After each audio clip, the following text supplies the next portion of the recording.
Irmãos e irmãos, vocês sabem e acompanham, religiões existem muitas no mundo todo, religiões cristãs e religiões não cristãs. Popularmente entende-se por religião uma organização religiosa que tem uma estrutura doutrinária, que tem costumes, práticas e doutrinas definidas. Mas vamos ficar apenas com as religiões cristãs. Tanto aqui no Brasil como no mundo todo, nós observamos que há religiões cristãs muito fortes, muito bem estruturadas, muito bem organizadas, que se tornaram verdadeiras potências, até potências econômicas, que têm templos magníficos, templos majestosos que acolhem milhares de pessoas. Mas há também religiões que se estabelecem em pequenas salas alugadas ou até em garagens, com pequeno grupo de seguidores. E atrás das religiões há também líderes, pastores, mestres, bispos, presbíteros, apóstolos, missionários e muitos outros títulos, ou seja, pessoas de destaque, dentro e fora das religiões. Até bancadas religiosas podem ser vistas no meio político. E no meio de todas as estruturas e organizações religiosas, Jesus Cristo e o seu Evangelho podem ficar completamente perdidos e esquecidos. Afinal, religião em nossos dias também dá status, confere poder e autoridade para pessoas. E por tudo isso, irmãs e irmãos, religião pode libertar as pessoas, mas também pode escravizá-las. Por tudo isso, a religião pode proporcionar consolo para as pessoas, mas também pode oprimi-las e sobrecarregá-las. Através de Moisés, Deus deu a sua lei ao povo de Israel para que todos aprendessem a amar a Deus e amar ao próximo. Porém, os santos mandamentos de Deus, com o passar do tempo, foram sendo relegados, esquecidos e substituídos até por uma série de leis, de regras, de cerimônias e de exigências estabelecidas pelos próprios líderes espirituais do povo de Israel, especialmente os escribas e os fariseus mencionados no evangelho deste dia. Os escribas eram aqueles que, entre outras coisas, faziam cópias da Escritura Sagrada, escreviam o texto sagrado, portanto eram conhecedores do mandamento, da lei e da vontade de Deus. Os fariseus, por sua vez, eram, dentro da estrutura religiosa do povo de Israel, um grupo que se caracterizava pelo zelo no cumprimento de todas as leis, cerimônias e regras. Eram verdadeiros policiais do cumprimento da lei. Observando o quadro religioso dos seus dias, com tristeza e até com indignação, Jesus reagiu dizendo: na cadeira de Moisés se assentaram os escribas e os fariseus. Ou seja, eles passaram a legislar, eles passaram a estabelecer as leis. E Jesus continuou: eles atam fardos pesados, difíceis de carregar, e os colocam sobre os ombros dos outros, porém eles mesmos nem com um dedo querem movê-los. Ou seja, os líderes religiosos do povo de Israel oprimiam e escravizavam o povo com leis, com exigências, com obrigações. Por outro lado, na condição de líderes e guias espirituais, eles também buscavam status, buscavam reconhecimento, buscavam vantagens. Não sou eu que o digo, o próprio Jesus o disse. Praticam suas obras com o fim de serem vistos pelos outros e ainda gostam dos primeiros lugares nos banquetes, das primeiras cadeiras nas sinagogas, gostam das saudações nas praças e de serem chamados de mestre, ou seja, status.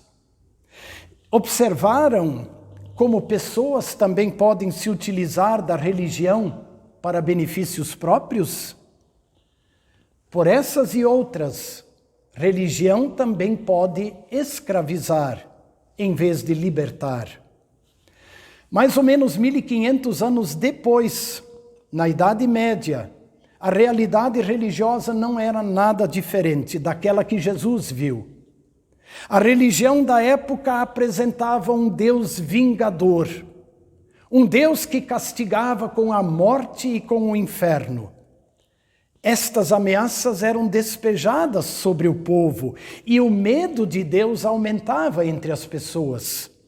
Em resumo, a estrutura religiosa da época é que ditava as regras. Jesus e o seu evangelho foram deixados de lado e estavam completamente esquecidos. A religião se resumia em cumprir exigências, cumprir regras, fazer votos, fazer promessas, fazer ofertas para tentar desta maneira escapar da ira e do castigo de Deus. E em meio a tudo isso, as carências e as provações do povo aumentavam e o povo sofria sem consolo. Pois foi nesse contexto que Deus levantou Martinho Lutero e muitos outros para restaurar o Evangelho e para devolver esperança e conforto e paz espiritual para as pessoas. Pois isso nós lembramos ontem, dia 31 de outubro. E nós lembramos os 503 anos daquele 31 de outubro de 1517, em que Martinho Lutero, lá na cidade de Wittenberg, na Alemanha, afixou as chamadas 95 teses na porta da igreja do castelo. Eram 95 afirmações extraídas da palavra de Deus, da Escritura, extraídas do Evangelho, e que foram o ponto de partida para um grande debate que depois culminou no movimento da Reforma Luterana.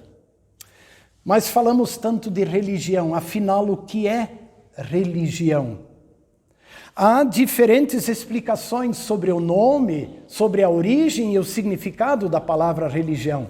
Particularmente, eu gosto de entender religião a partir do verbo religar. Para mim, religião religa, e ela precisa religar o que está separado. Ou seja, a religião precisa religar o ser humano ao santo e justo Deus. Esta é a função da religião. Sabem por quê?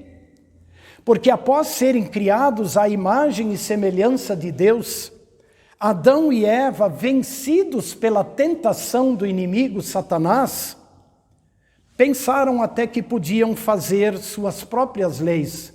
Pensaram que eram iguais a Deus, pois esta foi a promessa de Satanás.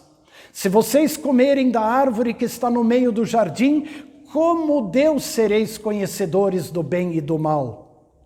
Querer ser como Deus ou querer ser Deus, querer estabelecer as próprias regras, a própria conduta, os próprios princípios e as próprias doutrinas, esta sempre foi e continua sendo a grande tentação do ser humano. Pois foi exatamente aí que aconteceu a queda, o desastre. E o pecado entrou no mundo, e entrou na vida de Adão e Eva, e entrou na vida de todos os seres humanos, conforme nos explica o apóstolo na carta aos Romanos. Portanto, assim como por um só homem entrou o pecado no mundo, e pelo pecado a morte, assim a morte passou a todos os homens porque todos pecaram. E caído na própria desgraça, o ser humano não consegue voltar para Deus. Alguém precisa religá-lo com Deus. Alguém precisa reaproximá-lo. E isso só Jesus, o descendente da mulher, prometido no momento da queda em pecado, só Jesus, com sua morte e vitoriosa ressurreição, cumpriu as exigências de Deus e agora pode religar o ser humano de Deus. Ou seja, irmãs e irmãos, Jesus é a religião. Jesus é a religião verdadeira. O cumprimento de leis, o cumprimento de regras e de exigências, os muitos votos e sacrifícios que o ser humano faz, as bonitas obras que ele considera meritórias, nada disso é capaz de religar ou de reaproximar o ser humano do santo e justo Deus. Somente o santo e precioso sangue de Jesus, derramado na cruz, é que nos livra do pecado, da ira e do castigo de Deus, nos purifica do pecado, nos livra da ira e do castigo de Deus, conforme escreve o apóstolo João. Nos dias de Lutero, a exemplo do que também vivemos hoje, as epidemias amedrontavam as pessoas. E aquele medo de um Deus que castiga com a morte e o inferno crescia e aumentava. Faltava consolo, faltava mensagem de esperança, faltava Jesus. E a reforma luterana devolveu Jesus para as pessoas, porque só em Jesus é que nós temos um Deus gracioso, que acolhe o pecador. Só em Jesus temos esperança e a garantia da vida eterna. Só em Jesus a religião ganha sentido, porque só em Jesus, ou melhor, só Jesus, nos reconcilia e nos religa com o Pai. Ele mesmo garantiu: eu sou a verdade e a vida. Ninguém vem ao Pai senão por mim. Também as epístolas confirmam isto. Paulo escreve a Timóteo 2,5, porque há um só Deus e um só mediador entre Deus e os homens, Jesus Cristo, homem, que deu a si mesmo em resgate por todos, testemunho que se deve dar em tempo oportuno. E no dia de amanhã, dia 2 de novembro, é o dia de finados. A data nos lembra que a morte nos ronda, e ronda a todos, e não só no tempo de pandemias. Aqui na nossa comunidade Cristo, desde o dia de finados do ano passado até o dia de hoje, 22 irmãos e irmãs na fé foram levados por Deus para a glória eterna. E nós queremos hoje nos lembrar deles, com gratidão a Deus, também com consolo, com alegria e esperança. Só Jesus pode acalmar o coração humano, só Jesus pode dar esperança ao ser humano diante da morte. Só Ele que morreu e ressuscitou pode garantir: eu sou a ressurreição e a vida. Quem crê em mim, ainda que morra, viverá. E todo que vive e crê em mim não morrerá eternamente. Estas palavras Jesus disse para Marta, a irmã de Lázaro, e então perguntou: crês isto? Você acredita nisso? Que Jesus é a ressurreição e a vida? E todo aquele que vive e crê em Jesus não morrerá eternamente? Esta é tua convicção e tua esperança? Irmãs e irmãos, dentro de um contexto religioso, de certa forma, confuso e difícil, precisamos reavivar a convicção e a certeza de que Jesus é a religião verdadeira. Quem tem Jesus tem a vida, Pensa sobre isso. Religiões que não têm Jesus também fazem coisas muito boas e muito importantes neste mundo, porém não religam o ser humano com o Pai. Isto pertence só a Jesus, que garante, conforme escrito na Bíblia, quem crê no Filho tem a vida eterna. O que todavia se mantém rebelde contra o Filho, esse não verá a vida. Mas sobre ele sim, permanecem a ira e o castigo de Deus. Quem tem Jesus tem a vida, mas quem não confia em Jesus, sobre este sim, permanece a ira e o castigo de Deus.